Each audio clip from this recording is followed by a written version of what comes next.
Hello, everyone. Welcome. So here we are. Let me just double check my settings. Everything's good. Guys, thank you for being here. I'm not going to waste any time. I'm going to bring on John, aka the Undead Gaucho. John. Hey, what's up, Vinnie? How you doing, my friend? I'm happy to be here finally and get to talk to you. It's an honor. And let me say that you are one of the coolest dudes in this field. I got to say, I'm always Thank you so much, man. Coming from you, that means so much, man. I have so much respect for you as well. You know, I've been following you for some time, man. I love everything you do, your artwork, your viewpoints. You always stay really grounded, and you keep people calm as well, I feel, you know. Thanks, man. I mean, I think it's important, right? I think that's one of the cool things about being the cool guys. Yeah. it's like you gotta try and stay grounded, and you gotta keep people calm because this can get wild quick. Definitely. Yeah. No, for sure, man. So let's jump straight in and address yesterday, the UAPTF report. What were your expectations leading up to it?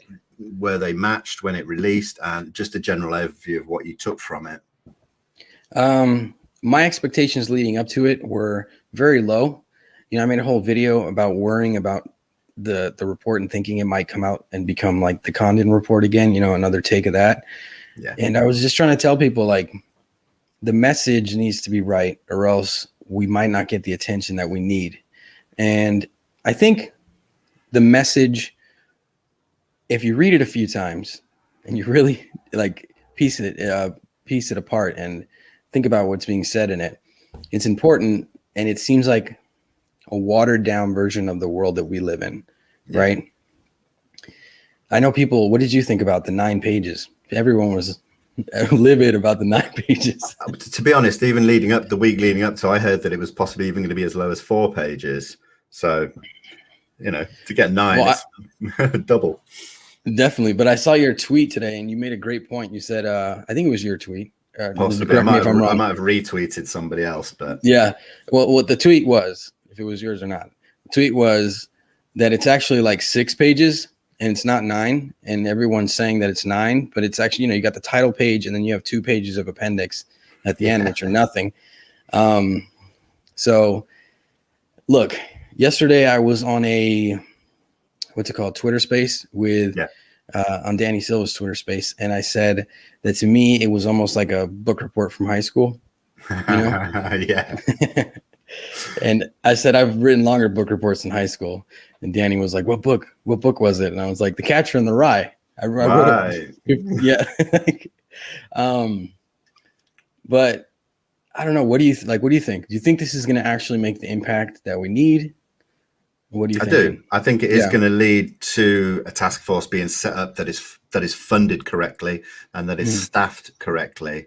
Then it has more time. It can get, I mean, I've got it up right in front of me now when it's talking about all the different agencies that they had access to.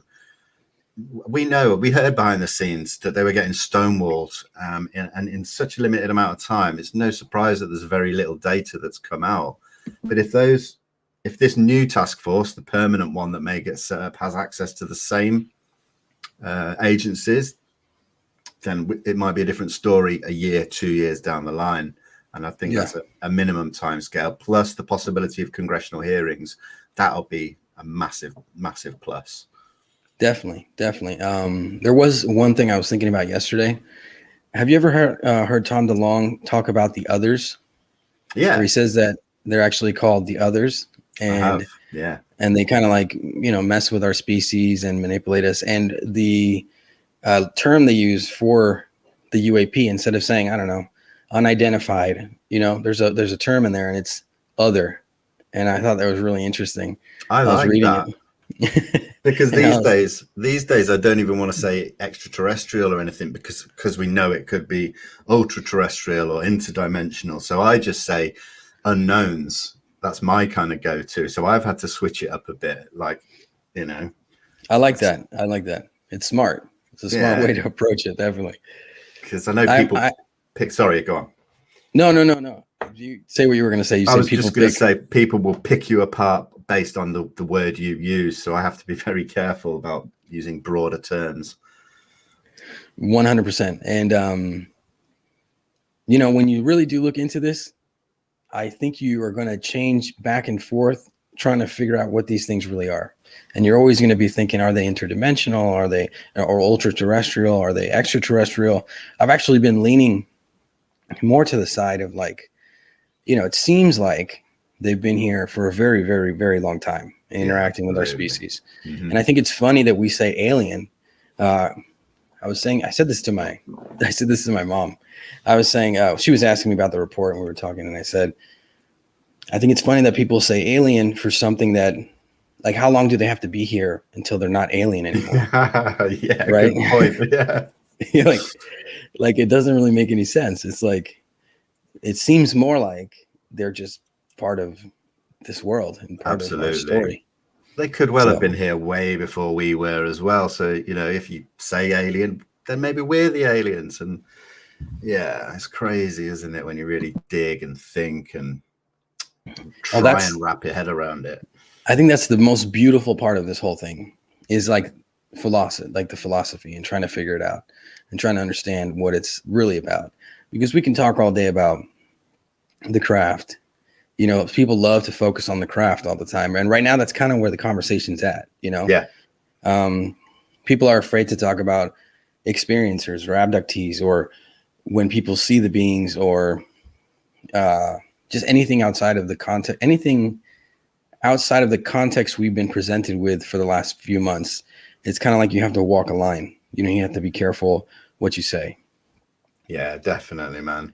And I've heard a lot of talk and a lot of people who are complaining a little bit, saying, well, why do they bother just talking to the military? Why don't they go and speak to the millions of witnesses out there? And I mean, you kind of just have to explain that it's trained observers and that whole narrative, which is fine. And we're not saying that, or I don't think the government is saying they don't want to listen to them people, but yeah, step by step. I mean, oh, definitely step by step, definitely step by step. And the issue is a lot of us have taken leaps and bounds, and we're sitting here like, that's why the 9-page report for some people was a complete letdown, because they were thinking, I don't know, they were going to see alien bodies in it, or yeah.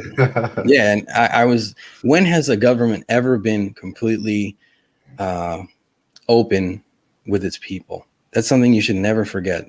Yeah. You know, people, there's a lot of, it's strange. It's like, I don't know if this happened to you or how long you've been looking into this topic, but when I was younger, the government was like the bad guy. You know, It was like they kept all the secrets. They don't trust them, you know. Then you had people like Richard Doty. And and Richard Doty's a crazy one because he's still around. Yeah, but man, that's another conversation. We'll maybe get to it in a little while. Yeah. I don't know if you felt that way, but for me, like, I had to let Lou Elizondo, Chris Mellon, and just this aspect of this story kind of, I had to like sit on it and think on it and see where they were coming from before I could actually invest myself in what they were saying.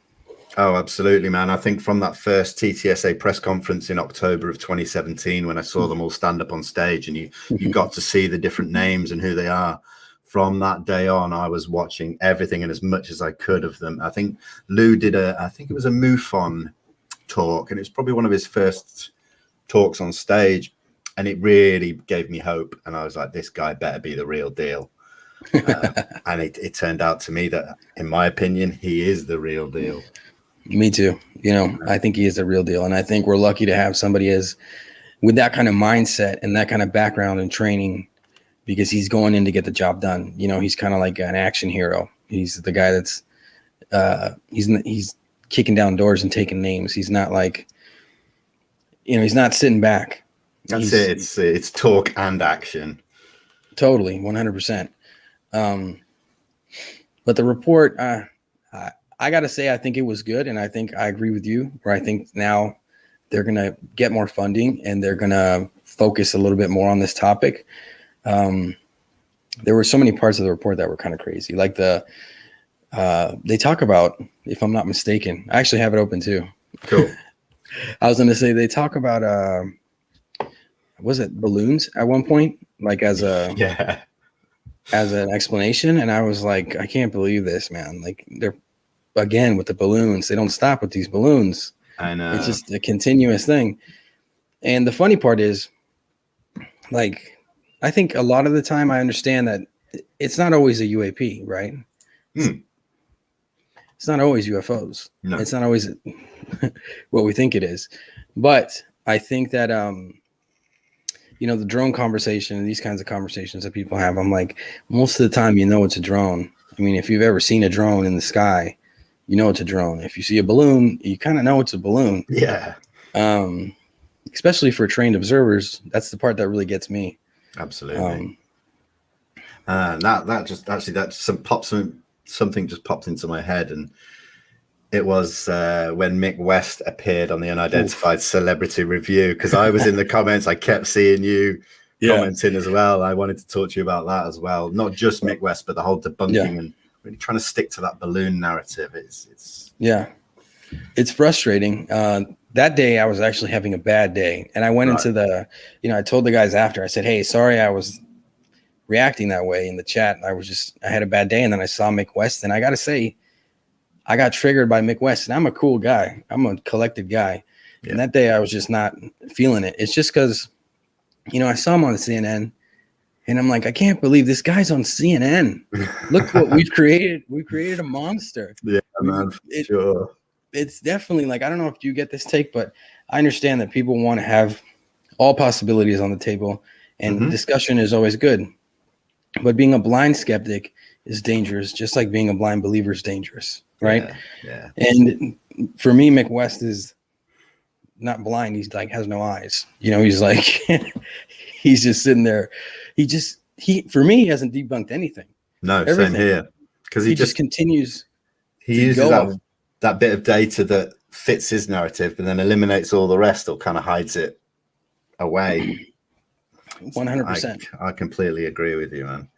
So I don't think I'll ever bring him on my channel, just because I feel like he has enough voices out there, helping his point of view get out. And I don't want to sound like somebody that thinks that not everybody's point of view should be listened to, but he's become a very powerful voice in the community. Like, people, they always bring up Mick West, right? Yes. And that day I was just kind of like, oh my God, like, I'm so over this guy. Like, I'm so done with it. And he made one of my favorite video games of all time. Now, he helped make it. Like, yeah, I never thought that a person that created that video game would ever be on my, like, on my list of people that I don't want to talk to. But this is always, I think, funny as well, is that I just want to say to him, dude, there were glitches in Tony Hawk Pro Skater. That wasn't perfect. There were tricks missing that should have been in there. God damn it. But definitely, I can pull him apart. He can pull us apart. We can pull him apart. The dangerous part about Mick West and a lot of people in this community is there are a lot of brilliant minds in this community. And I'm a chill dude. You got Venice in the background. I don't know if I'm a brilliant mind or not. I can't have conversations about quantum physics or sure. Yeah, I can have basic ones. We can talk about it a little bit, but I can't break it down for you.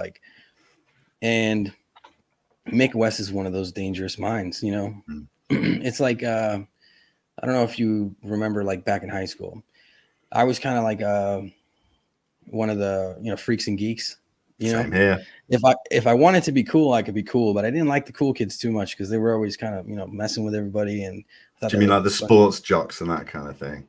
Yeah. And I thought they were just a bunch of jerks, So then I would, like, stand up sometimes for, like, somebody that's getting picked on, or I try to become friends with them because they were alone, eating alone or something. Yeah. And sometimes you'd do that, and it would be this smart, brilliant kid, and he was just as much of a jerk as the jock. And you were just like, wow, man, I thought, I came over here to eat with you, and I guess I'm going to leave now. But,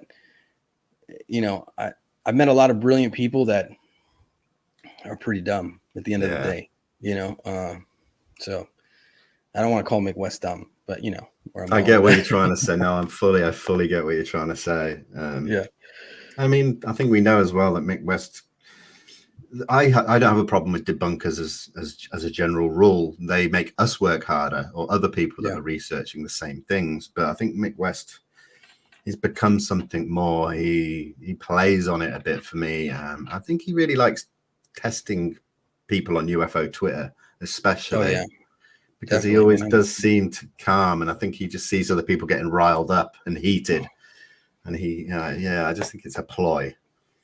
And he's got some hardcore fans, you know, that are just like, at the moment you say Mick West, they start popping up, and they start popping up. And I'm sure I've lost subscribers or followers or whatever, Yeah, or contacts because because of this kind of a conversation. But it's fine, you know. Just personally, it's like you can pick to have certain people in your circle and you don't. And for me, I wouldn't have that in my circle. It would just drive me nuts. It would just be it's too much.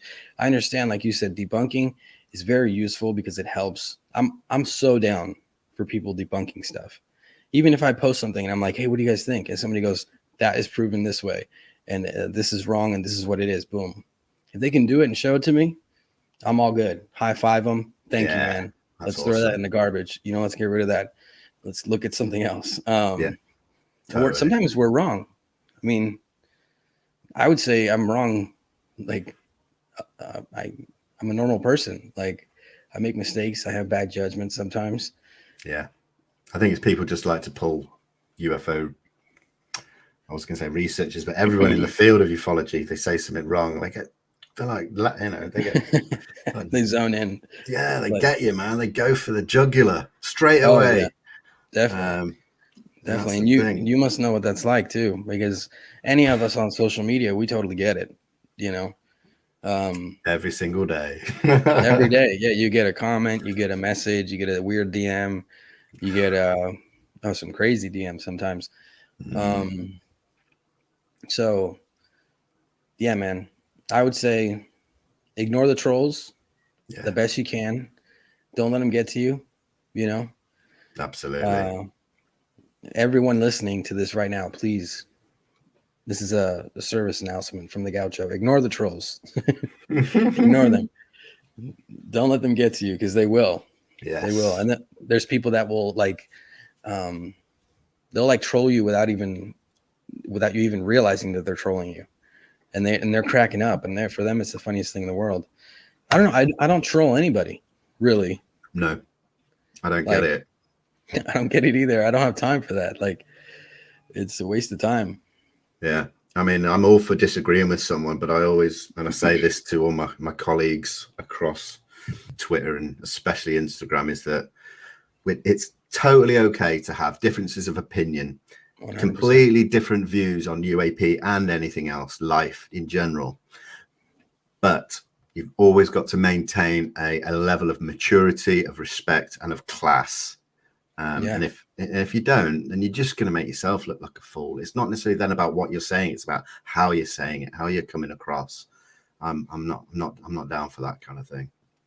And that's great advice, definitely. Especially the class part, because at the end of the day, that's what you need. You know, because we're all after the same thing, and that's kind of, if we have to split out and then come together at a later time in the future when we get more information.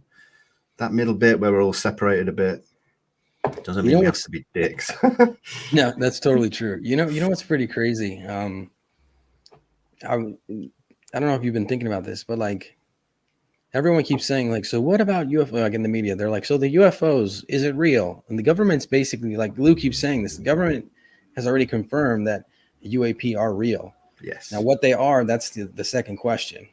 So everyone's waiting for the UAP report to prove to them that maybe they have, I guess, crash craft or alien bodies or whatever. But UFOs are real, guys. Like, we're in a whole new ballpark. I never thought I'd see this or live through this, you know? I don't know. What do you think? Like, I think my mind completely changed over the last few years. Yeah, 100%, man. Probably the last, I mean, we can all say since 2017, it's changed the paradigm, the way we look at it. And then I think the confirmation came or started really coming thick and hard when the Pentagon were confirming that these videos were real and that they were theirs. They verified them, that it came from Navy systems. That added a lot of clout to the subject. And then I think leading up to this report, this past 6 months has really just nailed it for me and a lot of people. But then you get the people that were like, well, I've known it's real for 10, 20 years now. Yeah. I get that. I do. Yeah. And I've read enough things in the past 10, 15 years for me to pretty much go, yeah, it's real. But I'll never quite go as far as saying, yeah, it's real. Because as soon as someone says, well, show me the evidence and proof, I'll be like, there's the odd bit here in this document and the odd bit here. And, it's not as simple as that. No, it's not as simple as that. And that's the difficult part. Yeah. That's why looking into UFOs is not easy. Talking about this topic is not easy. Interacting with people on it is not easy. Sometimes I wonder, like, why didn't I get into cooking or something like, where I could just like grab a recipe and follow the recipe and everything will be fine. Yeah. But this is a game of chess, constant game of chess. And the more you look, the deeper you get, right? I don't know if you get that experience. I'll have moments where it's like, I don't know, a weekend where I'm just like, I clock out of work and I think Friday until Sunday, like 24/7, doom, looking at cases, looking at pictures, looking at photos, looking at videos. And I'm like, my wife's like, what are you doing? I'm like, I'm researching, or I'm trying to figure this out, or I'm looking at this, and I'm going to do this. And it's constant. It never stops because there's no answer yet. We don't have the full answer yet. There's not. And also I find that the minute I step away for half an hour, a few hours, you forget, you lose your flow, and that, man, it's almost like you start from scratch again, even though you've been doing it for 2 hours or whatever. It's crazy, man. Oh, it totally happens. I'm horrible with cases. Like if you ask me, like, what was the date of this case? Oh man, I'm terrible. I'm terrible. I'm not like Richard Dolan. That's why I think he's so awesome. Those kinds of researchers that just have the information stored. It's like, I think they are a valuable resource, and we're going to lose it. It's because we have short memory. We're a different generation. Yeah. And we have short memory span. So when you step away, you like actually step away. Like I don't know, you go on Instagram or you go outside, you go skateboarding, you go eat, you go do something, and you completely disconnect. And then you come back, you log on, and you're right. You're like, what was it again? What was the name of this? How did this go again? But totally. No, it's exactly that, man. So one thing I did want to speak to you about is obviously have you always been an artist as well? Like, because that's obviously a big part of what I see, and I love your style of art as well. Man. It's so cool, man. It resonates. Thanks, man. Well, yeah, I've always been into art. I was like just something I always excelled at as a kid. I was never like the best artist, like that could paint portraits, realistic portraits of people, and but I just liked it. I did graffiti at one part of my life. So, I mean, Venice Beach, there's a whole section there dedicated to just like where you can do graffiti on the beach. Yeah. It wasn't always in designated areas, but I'm saying I don't know what it is. I've always been into art. Just like if you ask me about how I got into UFOs, I will probably say a similar thing where it's just always been part of me. Yeah, man. Part of who I am and my story. It's like I never could ignore it my whole life. Oh, that's cool, man. Totally. And then you've done some other things recently, haven't you? Just sort of branched off into NFTs as well. Well, yeah. I mean, I thought that was really interesting. Being, the starving artist was a thing that existed when I was a kid, right? And I went to college, and like I said, I excelled at art. I was horrible in math, and by the time I got out of high school, I was spending a lot of time surfing on the beach. I just said I did graffiti and all this kind of stuff. I wasn't like the most like centered kid, I guess. I was kind of out there. Like I spent a lot of time skateboarding and outside. Yeah, man. And so for me, school was kind of like, it was cool that I was getting, I got into trouble. I went to a different school for my last year of high school. It was funny. My parents decided to move we left Venice and we went to Calabasas, which is like the complete opposite of Venice. Well, my brother was living there, and we went to like this little like condos, like a little apartments or something, and it was supposedly cheaper. They were just trying to find cheap rent, and I guess that apartment complex area was like the only area where the rent was cheap, and the rest of the houses were just like Crazy. crazy mansions and giant houses. So I went from Venice to that, and then I went to this school that was like, I don't know, it was like a Disney movie kind of school, you know. It was, Right. Just like I rich remember, kids and glamour. totally, and it was a public school. Right. But I remember the first day of school, I took a yellow bus, you know, like in the movies, the yellow Oh bus. yeah, But man. I was a senior, right? So I'm like the oldest kid on the bus the first day of school. They're all little kids, like freshmen, taking the bus to school for the first time. And I'm on the back of the bus, and I get off the bus, and I'm walking through the school, and there was these like jocks, right? And it was really funny. They had bandanas around their heads, and they were all different colors. Like one was a red one had a yellow one had a green one had, and I found out they were like a fake, like they, who knows what they thought they were, but they were like a fake gang, right? Oh And they my were god. they were the rainbows or something like that. Oh That no. was super funny.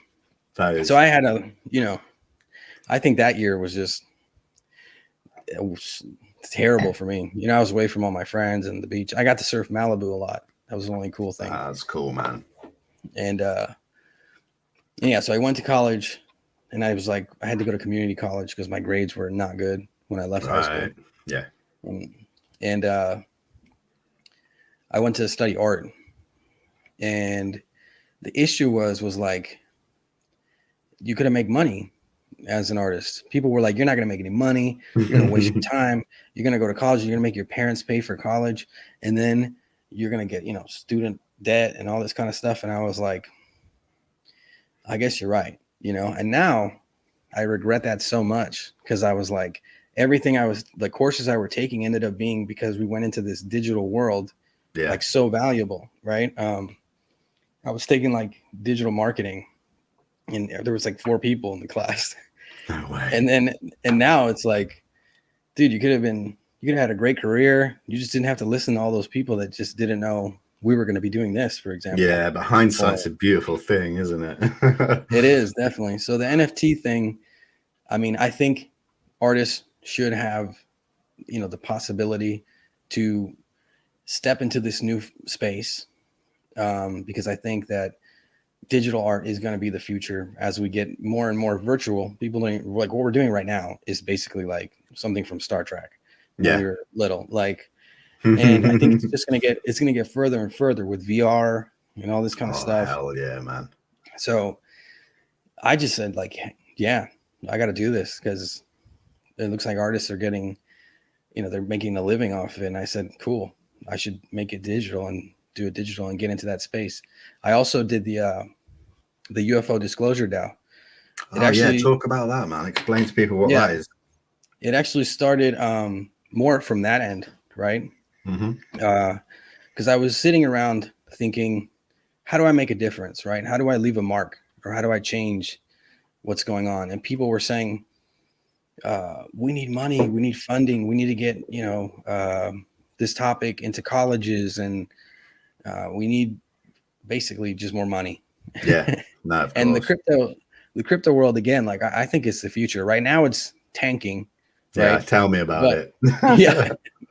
Yeah, tell me about it too. It's tanking, but I think it is going to come back up again, and I think it's the future of money. People have this weird, I don't know if this happens to you when you talk to people about cryptocurrencies, but they're like, so what is it? And I'm like, it's basically the same as that piece of paper you have in your pocket.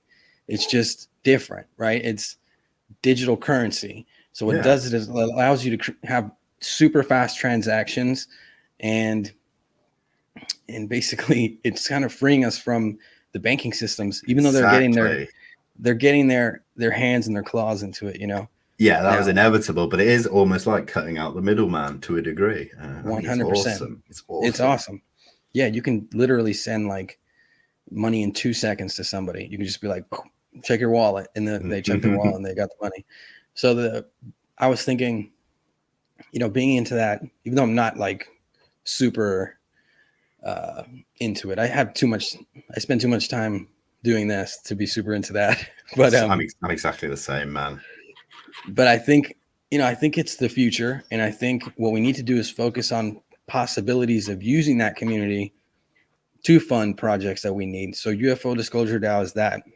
It's created on the blockchain. So it's like I created it, right? But as more people join the DAO, they each get voting rights. And then somebody comes and requests a grant. And what they do is when they request a grant, they say, well, this is my project. This is what I'm working on. Maybe they're like, we want to fund college courses for, I don't know, Arizona State College or something. And we need this much money. If there's a bunch of crypto people that are rich from Dogecoin inside of the UFO Disclosure DAO, then we can just give them the grant and not worry about it. And there's lots of DAOs out there that fund businesses and projects. Sure. Yeah. There's one crazy one, has a crazy name, Moloch DAO. And Moloch is like a baby eater god or something from some I don't know what religion it's from, but that DAO like funds a bunch of businesses. Like they start small businesses. So that's basically what the Disclosure DAO is. And the thing is, it's a nonprofit. So it's Right. like, I don't make any money from it. And it literally, if say Brandon Fugel joins tomorrow and he puts, I don't know, let's say something crazy like $5,000. That's not even crazy for him, but let's say $5,000. My voting right will like drop down a little bit, right? I'll still have control over what's going on. Yeah. That's the one part that I was kind of like thinking about, how is this going to evolve? Sure. But I was like, you know what? If I don't do this, nobody's going to do it. No, man. I got to do it.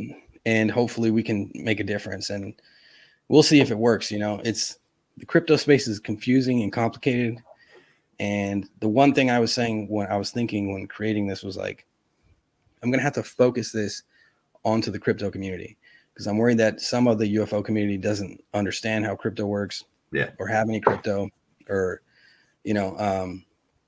so basically you join the DAO by like pledging something to the DAO, which fills up the bank, and then people come in, submit requests for grants, and they get the grant. So who knows? Maybe Richard Dolan needs to put out a new book, and he wants to do it all on his own. Here you go. Maybe they want to put sky hubs throughout Los Angeles. Here you go. But at the end of the day, it's going to all depend on the community and what they vote on, what they accept. So I love it. I think it's such a good thing to do. And like you said, you were a bit unsure about doing it. I'm all for just try, man. Because unless you're going to lose like a ton of money and it'll ruin your life, then don't risk that. No. But if it's pretty like at the end of the day, not going to really affect your life if it fails, at least you tried. And I think that says a lot about a person. And then you never know, it might fucking work. You never know. I got to figure out how to get it out there, to the right people. And then I guess we have to wait and see what happens, right? Like, have you DM'd Brandon Fugel? No, I should. Mate. I haven't like I put it out and I literally said, you know what, I got to put this out now. Yeah. Right now. Because I'm going to share this with you guys, but something really crazy happened where the original name of the DAO that I created, somebody took the actual name and created something else with it. Whoa. But like the actual name. And I was like, fuck. I was like, damn. I was like, what is going on? And I like went on YouTube. They were like talking about it on YouTube. And I was like, this can't happen because this is exactly the exact name. And it wasn't UFO Disclosure DAO. Right. So, damn. So I had to sit down, talk to people to get everything changed. Cause I made a web page and created a DAO. I had to like pull stuff and get stuff and put things back together. And I was like, you know what? I'm releasing this right now because I don't want that to happen again. And the NFT thing too. People were like, brilliant people were shooting me messages when they saw me drop the NFTs, and they were like, hey, we should create a trading card thing. And when they were saying that to me, I was creating the NFT trading card thing. Wow. And I didn't want to tell them like, hey, you know what? I'm already doing that. I was just I said like, hey, I'm working on something similar. I'll let you know when it's ready, but that's a great idea. But I was just like, dude, this is evolving super fast. And if I don't do this, I'm going to like, either I'm going to put it out after somebody else does it. And it's just going to be like, oh, he's copying that person. Sure. Or so, Man, yeah. And thank that's you. awesome. Thank you to all Sorry. those people. And I just want to say thank you to all those people that were shooting me DMs about the trading card thing. Cause I was like, damn, I can't say, I was like, I can't say anything to these. I can't say anything to anybody. The whole time I couldn't say anything to anybody about anything. I was just, and it took like, I don't know, a few months. Like before I launched the first NFT, I was already thinking about the trading because I was into CryptoPunks. Yeah, And I man. was I've like, only become aware of that in the last few months, but they go for so much money as well. well, there you go. That's what. Also, the 10% of whatever gets sold on Martian Token, which are my NFTs, will go to the DAO. Nice. So if the Martian Token ever, for some reason, becomes like a CryptoPunk, then we're set. Then I can just, and who knows? If I said this a bunch of times, if I was like Brandon Fugel, I would have like a team of dedicated. I would just take everyone, all you guys, and I'd be like, let's go out. I'll buy a house somewhere and we'll fly there and we'll go and do some researching and figure stuff out. I'd have like my own A team dedicated to UFOs. So sick, man. I'd love that. Hell yeah. We need that. We need that. Well, that sounds good, man. And I just wish you nothing but the best with that. And I will keep my eye on it as well. So let's jump back into UAP. I think a lot of people want to hear a bit more. Here's a question for you. Oh. And it's not necessarily an easy one, but I'll ask it. What is your favorite case of all time? My favorite case of all time. Sorry, I just threw water everywhere. It's going to be the Ariel School case. Nice. You know, the Ariel School case. I always say this, and because of James Fox's The Phenomenon, people are like, oh yeah, of course, the Ariel. And I'm like, no, I had videos on my channel about the Ariel case way before The Phenomenon came out. Yeah. You know, but it's an amazing case where they come out of the craft. All these kids saw these beings, and I don't think they're making it up. Honestly, no. They still hold their story to today. Yeah. And there are a lot of cases out there of sightings where, that happen on schoolyards. You have the Westall case too. Very good case as well. Again, that's been in the public domain for a long time, and it's good that it got picked up recently as well in that Australian documentary. But I saw a document or a report recently that there's been hundreds of cases similar to both of those two. Yeah. I'd love to see more of that come to the mainstream, come to the forefront. The problem is that they're kids, and people always have this. Imagine if they don't believe the butcher and the baker, they're not going to believe a group of kids. Yeah. But I have more faith in kids than I do in adults, to be honest. I do. I think they tell you genuinely what they saw, and what they felt. And adults kind of worry about saying things. You sit down with an abductee and they're going to be like, yeah, but I don't know if it was an alien. If you ask a kid, he's going to be like, yeah, it was an alien. It was totally an alien. Yeah. So straight up. Yeah. So for me, it's like one of the best cases out there. There's a lot of good cases though. There are, and that's the thing. That's why I said it is a hard question, man. Like No, and I hate going with that answer because after the documentary, everyone goes, oh yeah, you saw the documentary. And I'm like, no, I didn't see the doc. I saw the documentary. It was amazing. But I've been thinking about this for a long time. This case, John Mack was on it. And I think John Mack is an OG. Absolutely. The other day here's something interesting about John Mack. The other day I do this a lot. Like I will jump on YouTube and dig and look for older stuff. And I saw a video. Maybe this will be cool if you guys can go find it, but I'm not going to be able to give you that much information because I just saw the video and then I was just like, whatever. But it was about John Mack, and there was this lady that pretended to be an experiencer.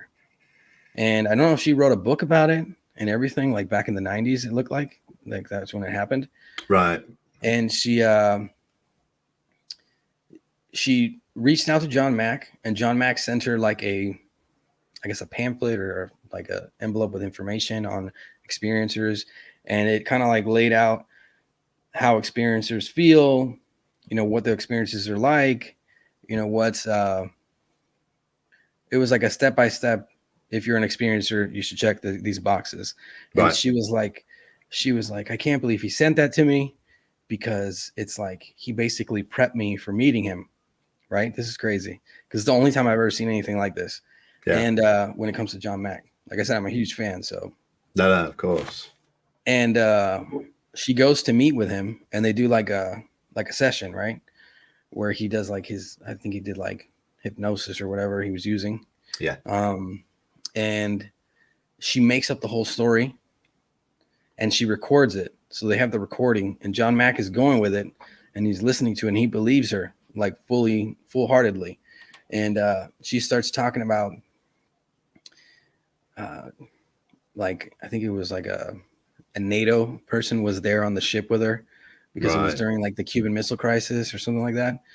And so maybe it wasn't the 90s. Maybe I'm mixing up the times. But if you guys look for this, you'll find it. Just look for like female writer tries to debunk John Mack or something like that. And it was pretty crazy, because there is that aspect of, you know, trusting somebody and trusting the witness and the experiencer. And John Mack her argument was, this guy is completely, you know, he believes anything, right? Like he's open. Like he's bogus. Yeah, like he's bogus and he believes anything. So go check that out, guys, because that was like the only time I've ever seen anything negative, other than the people at Harvard talking about, you know, him in a negative way. But it's pretty interesting. I went off on a tangent there, but That's good, bro. I love that, man. I love John Mack too. I can honestly say I can tell I've not done as much work or research into him as you have, but I find it so interesting. And I think I've seen that across the board with other researchers. People go out of their way to really try and pull them apart.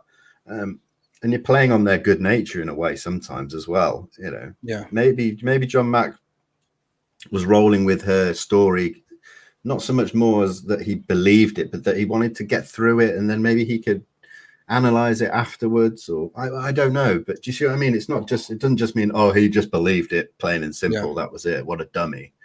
Yeah. There's got to be more to it than that, man. Like, the guy's not stupid. You know, no, definitely. He'd been in the game for a long time before and probably after that. Yeah. Yeah. And I think too, something that happens to me, it's happened to me before, where I get carried away in a case, or I get carried away with a video or a photo, and I mess up. And I made a whole video about the moon, and there was like a crater on the moon, and there was like looked like a saucer right above one of the craters on the moon. I think it was like from one of the Apollo missions or something like that. I don't remember now. It was years ago. And I stayed up all night. I had it all ready. I wrote it out. I did the whole video. Then I watched it over once. I watched it over twice. Third time I watched it over, I'm like, you know what? Maybe that is not a saucer, and it's like a shadow on the moon from the crater. But I had made a whole video saying like, oh, this is a saucer, and this is, and I was like, Jesus, man, it's a shadow from the moon. Like, I debunked myself, you know? So remember, everybody, that can totally happen. There's nothing wrong with that. It's going to happen to you a lot. It happens a lot. I was just going to say exactly that, man. I've been just in the same position, maybe not like made the video already, but like a night's worth of down a specific rabbit hole, thinking you're really getting somewhere. Like, oh my God, it's like you're almost at a revelation or something. All of a sudden something flicks in your head and you ask yourself that one question that just jumps you back to reality, out of the rabbit hole, and you're like, God damn it, man. Yeah. Happens so often. So often. And I learned a lesson that time. I was like, well, don't make the video next time. Watch the video like 5 times before you put it out or something, you know, even though I gotta say it's gonna happen a million times. I've touched on some pretty crazy cases, like the friendship case. You heard of that case? Yeah. Like, that's a crazy case. And I'm sure if you wanted to find holes in it, you could. Absolutely. Some of those cases, like that one in particular, you've got to set yourself levels as well, because you're talking about some cases that do require a hell of a lot of work, and you still might not get the answers. So you're risking a lot. Yeah, totally. Especially if you're putting work out on those cases. So fair play. If you're going to do that, it's tough, man. I'm not saying I just stick to the easy ones, but I really have to be in the right frame of mind to challenge how I want to research, or where I'm going to go, how much time I'm going to put into it as well. Yeah. What's your favorite case? I've got I've got more than one. Yeah. My most current famous case is it's an obvious one. It's the Nimitz case. I think because it's almost what kickstarted this current revolution. That might not be the right word, revolution, but I think people know what I'm getting at. It's the right word. Yeah, before that, probably the Rendlesham Forest case from 1980 in England. It's kind of like our Roswell. That's what they call it. I think that case is probably up there. I did a video on that case too. I think I did. I don't know. Maybe I didn't. I don't even remember anymore. But but I remember there was a part of it where I'm forgetting the name. What's the witness that touched the craft? He's super famous. Was it right? It was Larry Warren, Charles Holt. I think it was Charles Holt. I never really know which one's which these days. I think it was Charles Holt. That he touched the craft, and then the craft sort of like gave him images inside of his mind, and he wrote it down in his like the binary code and all that stuff. Yeah. Well, I took the binary code and I was like, oh, this is awesome. Oh my God. And then I like had it defrayed. I deciphered it. I deciphered it. And it was like, it was something about like vacation. It was like something, no way. It was like a vacation manual kind of thing. It was like talking about Earth or the planet, but it was kind of like listing things. I can't really remember now because it was years ago, but yeah, that was another moment where I was like, well, what does this even mean? And now I can't even talk about this. Like, I thought it was super awesome, right? Yeah. Because for me, the case is legit too, because you have a lot of witnesses. You have people that suffered physical ailments from getting too close to the craft. Yeah. And you have the audio recordings of them seeing it. Yeah. And you guys, have you been to Rendlesham? I haven't. No, I know it's like 2 hours down the road, but I mean, everything is in England because it's quite small. That's the thing. I need to go, man. I mean, they've got that like proper UFO trail there now, which is kind of like a little tourist attraction. I really want to go and just catch the vibe and that. But it's something, again, that I talk to people about all the time, is I don't really have anyone near me that I can do that kind of thing with who's as enthusiastic, I find that with a lot of people I've talked to, there's not many. It's not like they can just call up their best mate who's just super into UFOs too. No.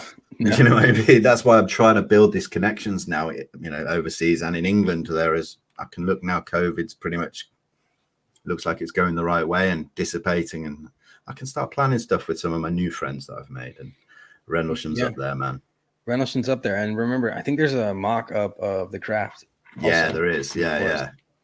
That's pretty cool. So. But you're definitely right about not having UFO friends and like next to you or around you.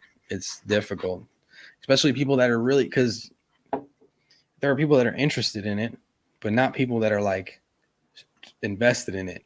You know? Yeah, absolutely. We are invested in it, so it's like you need the right kind of friends to go on adventures with, or you just go alone. I spend so much time alone filming stuff, Yeah. And sometimes it's really kind of like beautiful to go on adventures alone, because you're like, there's nobody there to hurry you up or to slow you down, and it's just like you and your thoughts and what you're thinking about. I think I saw that on your channel, actually. Sorry to interrupt. Just going back a few years, I think on your YouTube channel, you were just walking the streets doing almost like mini vlog type things, but they were really cool and beautiful, man. And I remember that really stuck out to me. I thought, thanks, man. That's cool. I love doing those, but you know what the crazy part was? I would do those, and I don't think I got as much traction as I did when I started filming from my house more. One, because filming vlogs is difficult unless you're in Argentina. There's a lot of robberies that happen in the streets, And so I would go vlog and I'd have to pick like areas where I thought like maybe I won't get robbed here, especially if I'm walking around, you know, with a camera in my face and talking English. Like, there's cases of like people getting stabbed in the back and then taking the camera, you know, and so you'll see, if you watch some of my videos, you'll see that I would film in the cemetery here in Recoleta. It's like the cemeteries here are all old and they have like sort of, I guess they're like temple style tombs. You know, it's like little temples kind of things, like little houses. And I would go there because it was safe. Imagine I would go to the cemetery because I thought it was safe to film instead of, you know, going somewhere else. But I filmed all over the city. But then it was way harder to do that because I had to like pick where I would go. What am I going to say? And also when you're out on the street trying to talk about something, you can't like write down what you're talking. You can't really like read off of anything. You got to freestyle. It's really good. Yeah, it's really good to have a script when you want to talk about something specifically, you know, and you're not just like, oh, having an open discussion like we are right now. Like we don't need a script for this, but I'm saying it's just being working from home. I was going to say, yeah, working from home and filming from home has been pretty good for me. I do miss though the adventures going out. For sure. That's the thing. I've got too used to this home life as well. You know, I've hit that age with a young family, and I just love being in my home space. Yeah, it feels safe. It's a little crazy. I started, you know, with COVID and everything. I've been like stuck inside, like for forever, and then like stuff started opening back up, and I was just like, you know what? I'm not even like, what am I gonna do? Like, where am I gonna go? Like, there's not too much to do. So it really helped though. Like the channel. Didn't help me much personally. It didn't help me. No. It's like it ended up being like Groundhog Day, you know, where it's just like that movie where it's always the same thing. Absolutely. But it did help a lot with the lives and the content and just growing the channel. Cool, man. So have you got any plans going forward now, like for the rest of the year, or have you got any focus anywhere else, or, you know? No, I mean, at the moment, what I want to do is get back on the rhythm that I had going before with the lives. I was doing I got live every week. Nice. And I think the last 2 months, really the issue was like the rat race, like, you know, the 9 to 5. Yeah. I just have been overworked and I don't make a living off of this. Right. No. So there's moments where I have to like go away for a minute and it sucks because I'm like I'm in the zone. I'm like, this is great. The community's growing. People are like totally supporting me. And, you know, people want to see, they want to talk and they want to, you know, I want to be there to talk to them. And yeah, it's just been difficult from that perspective, but I hope when things open back up, you know, I've been sort of building up my equipment. Nice. Thanks to my Patreons. They helped me out. I got like some lights in here and I ended up getting a gimbal, an electronic gimbal. Wow, handheld one. Yeah, it's I think it's the Zhiyun Crane 2S or something like that. So it's big. It's like you gotta hold it like this. Dude, and that's sweet, man. Camera sits on top, and you can like sort of do like like it looks like a movie, dude. Like it looks like a movie. And I got some new lenses. I bought a drone the other day. So I definitely have to go. I definitely have to go outside. And start filming again outside. But I would love to do like short films, like dedicated to Argentina and different parts of Argentina. Because there's a big, cool.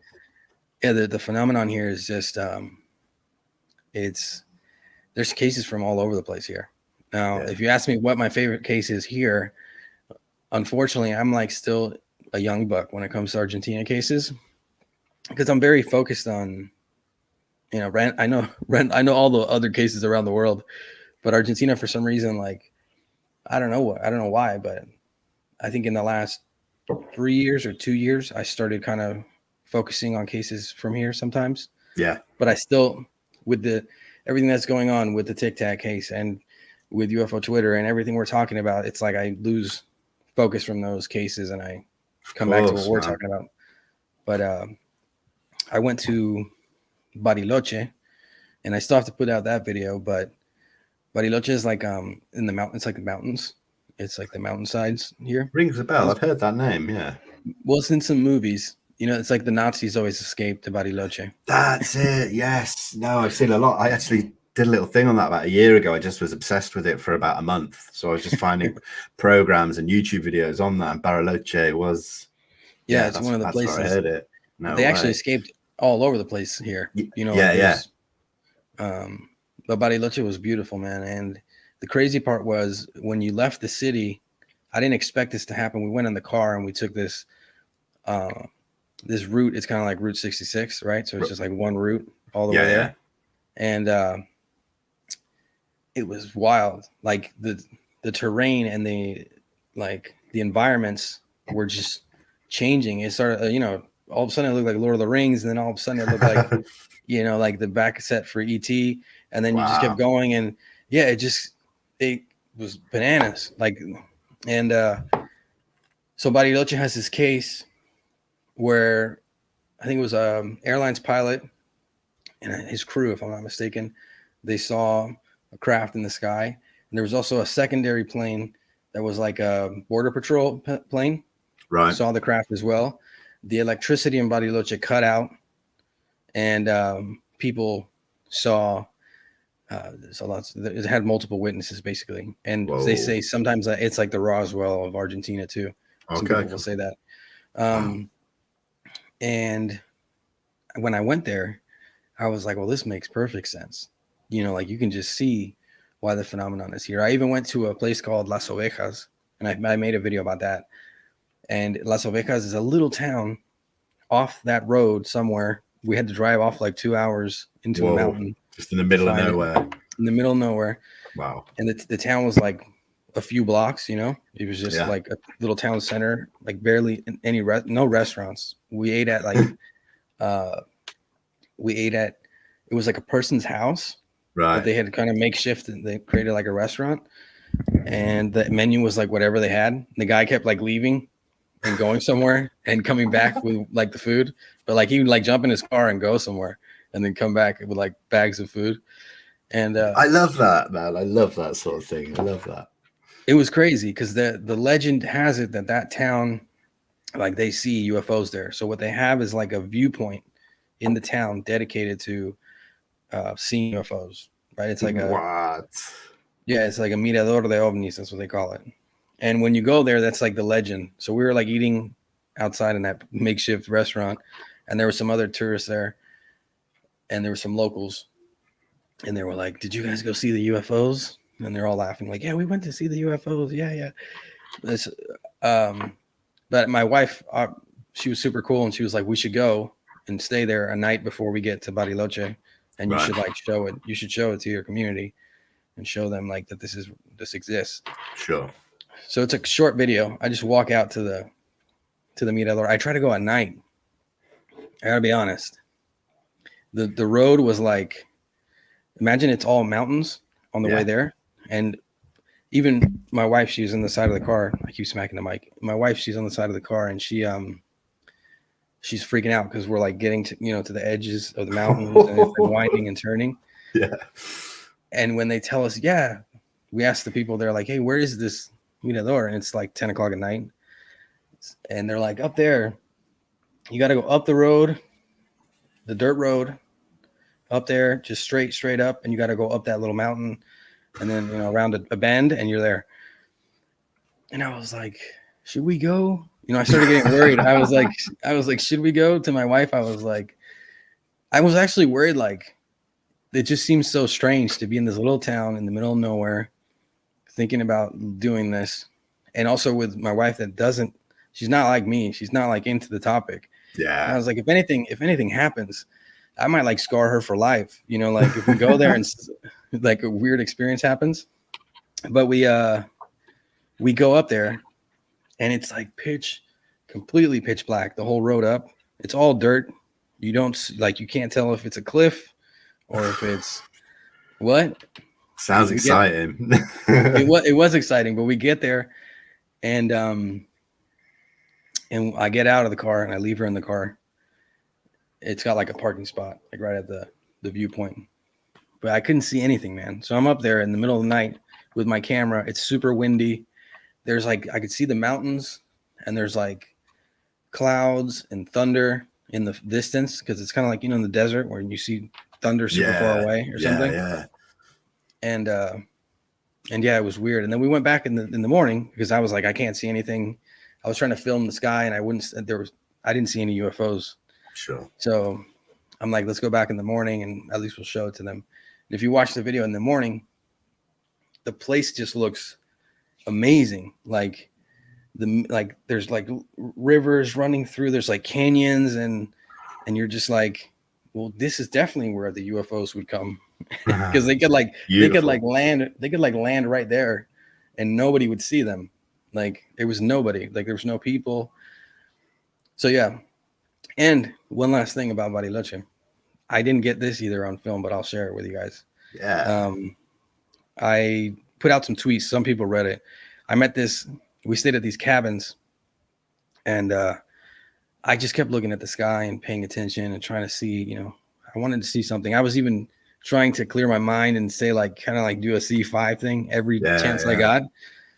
And out of nowhere, this groundskeeper comes up to me, and he starts talking to me about UFOs. Out of nowhere. I'm like outside without the Undead Gaucho hat, smoking a cigarette in the dark. Right. And this guy just comes out of nowhere. And you didn't say anything about UFOs to him? No, he just starts talking to me. Wow. And he goes, I was smoking the cigarette, kind of looking around. And he said, did you see any strange lights tonight?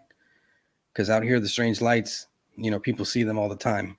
And I was like, so I just started like continuing the conversation, just pretend. I wasn't like, oh yeah, I love UFOs. I was just like, oh yeah, really? That's interesting.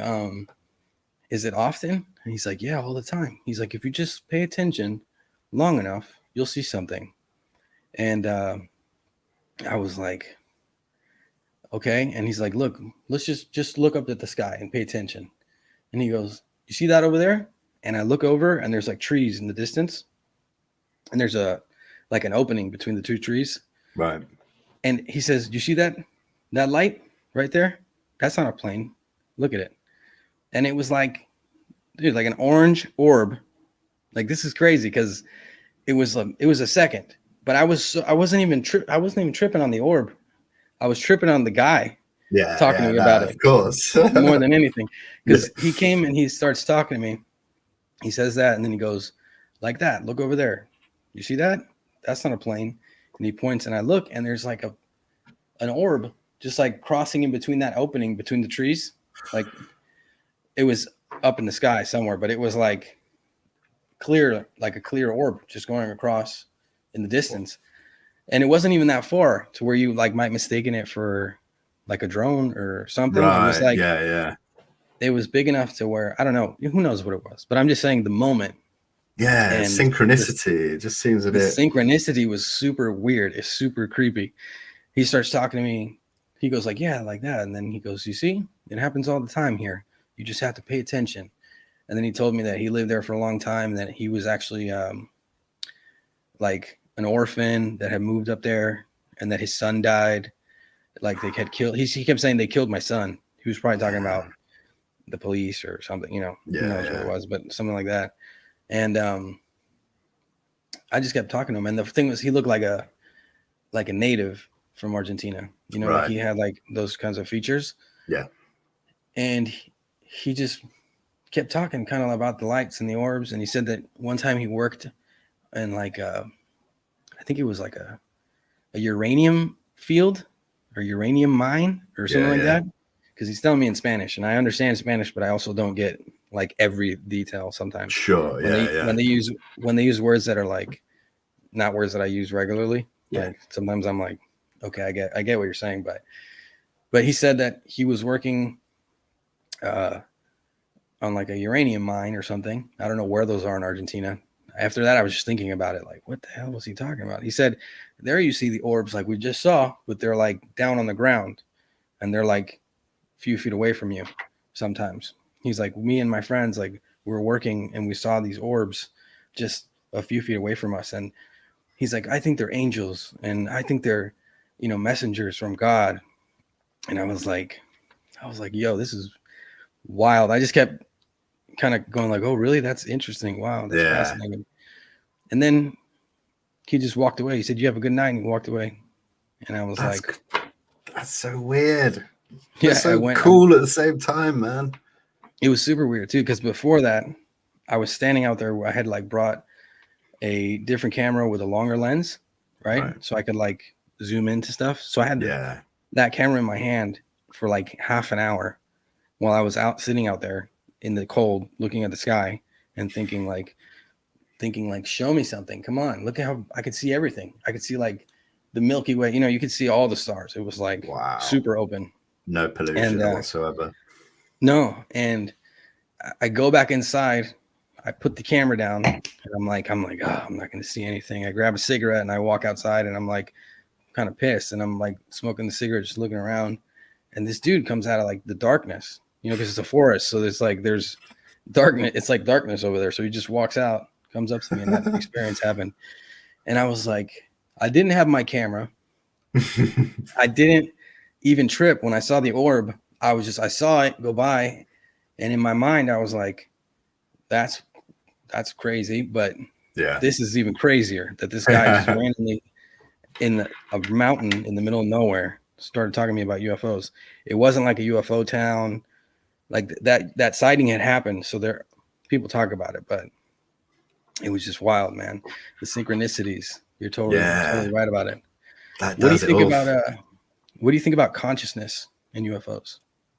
I'm starting to really believe there's a connection somewhere.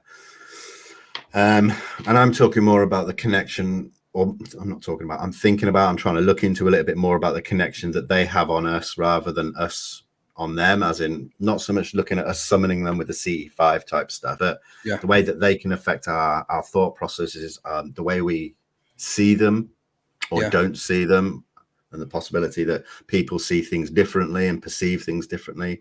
I'm really, really starting to open up to that kind of thing.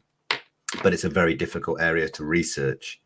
It is, totally. Because it's not just data on paper. Or, it's theories and stories and viewpoints and that. So I think that's going to take a lot more time, but I'm on it now. I've latched onto it. I don't want to lose track of that. I want to be very open to it. Yeah. You know what I was thinking about, I've thought about that too a lot. That aspect, of them being able to manipulate our minds or being able to control what we see. Yeah. And if you believe that at all, they could be like influencing so many things that we don't even know about. Like, what if they just appear to somebody every day, like a gardener in their backyard, or a guy coming out of the forest on a weird mountain path. Like. Or a guy coming out of the forest in a weird mountain path. Definitely. But I've thought about that before. Like, also, if they can appear as an angel or appear as something symbolic like that, they might be able to like start a war or end a war. Yeah. Like Fatima, like these kinds of cases. And that's something people should definitely think about. Because I always say the phenomenon, I think, is in control of disclosure at the end of the day, because at the end of the day, it hasn't really, it shows itself to us. It interacts with us and it does something with us, right? Yeah. It's like pretty obvious that we're valuable to the phenomenon for some reason. Yeah. The human species. And I was going to say, but it still hasn't, with all the intelligence and all the technology that it has, it still hasn't, created a way to make open contact with us. And people go like, well, because we're animals and we're violent but they could literally like walk through the wall, change, what we think, make us feel a certain way. They can do anything kind of. Yeah. Right. Totally. So I don't understand what the big, why they're not disclosing their presence openly. Sure. Yeah. And that's the thing. People will say, well, they do it. They've done it to people. They've landed in front of them and literally been face to face with them. And it's like, yeah, but We all want it. And I think, I've seen a lot of people saying the last couple of days, well, we won't get disclosure because the world's not ready. And I don't like seeing people talking on behalf of the masses. The whole world. That's not right, man. Because That's I know true. I'm damn well ready. I know a lot of people that are. So I think, like, I know where you're coming from. It's like, why haven't they done something? I'm not saying land on the White House lawn, but something a bit more than what they've been doing.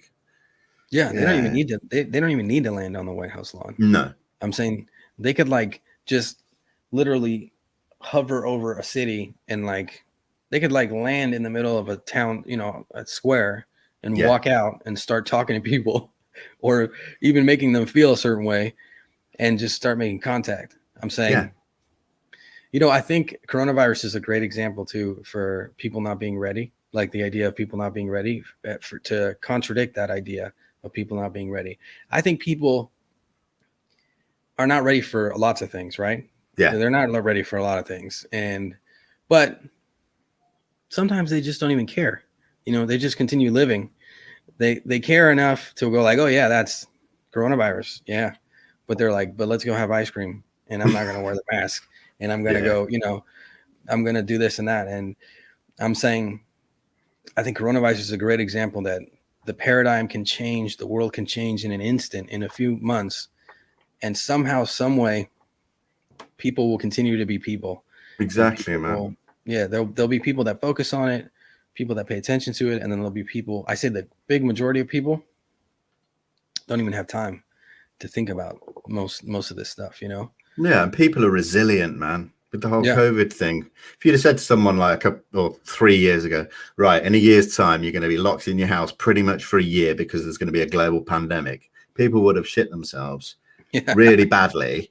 But then look when it actually happened, people were like, okay, if we play it safe and we, you know, do the right thing, we can work our lives around this kind of thing. And the resilience showed, I think, you know.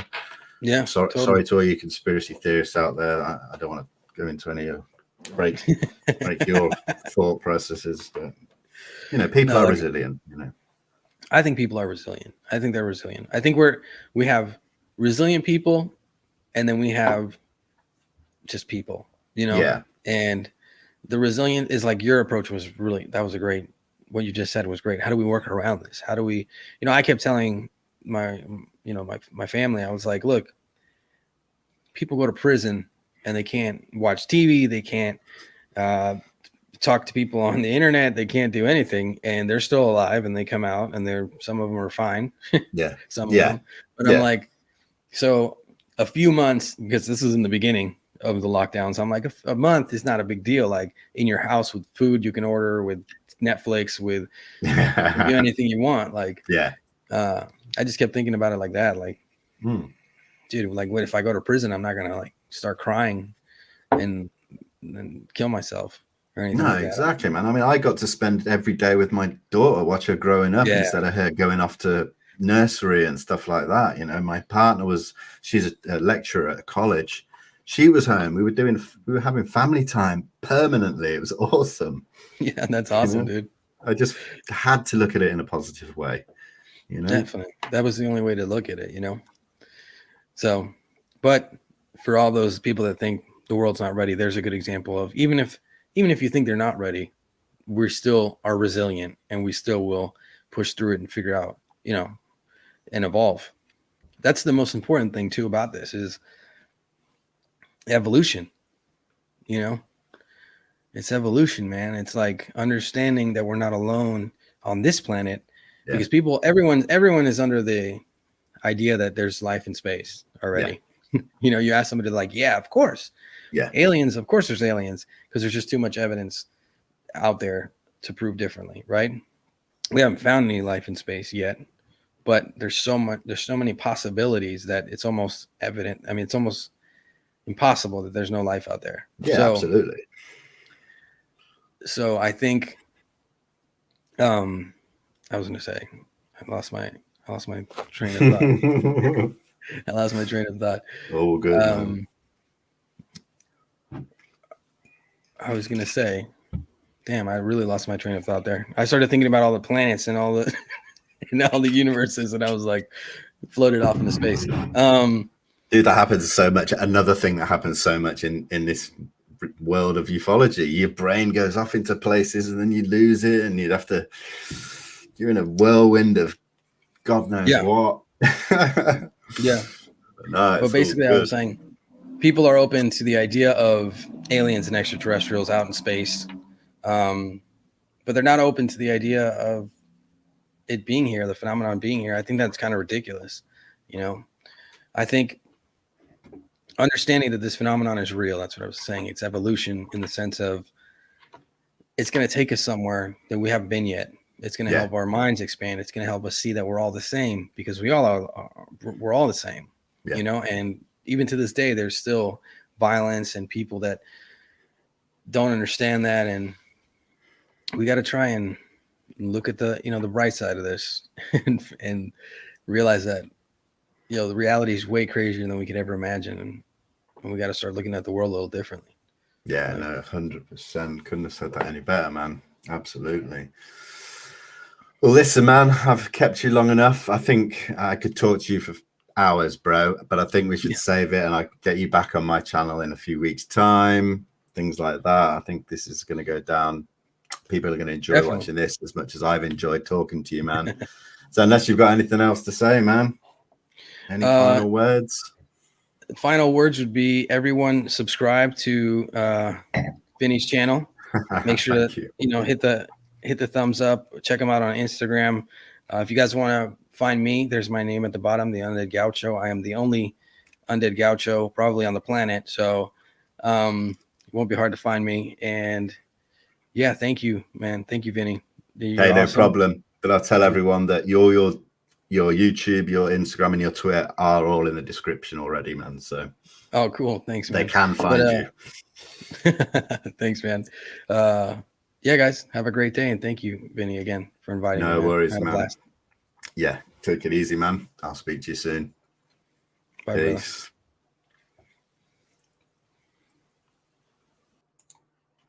Guys, what an awesome chat. Thank you so much for watching. I've got so many more interviews coming up in the next few weeks. You can check them out. The details on my Instagram. It's in the description below. Thank you to everyone that's here in the chat for being here. You guys are awesome as well. Everyone that's going to watch this in the future, thank you so much, and have a good night. Peace out.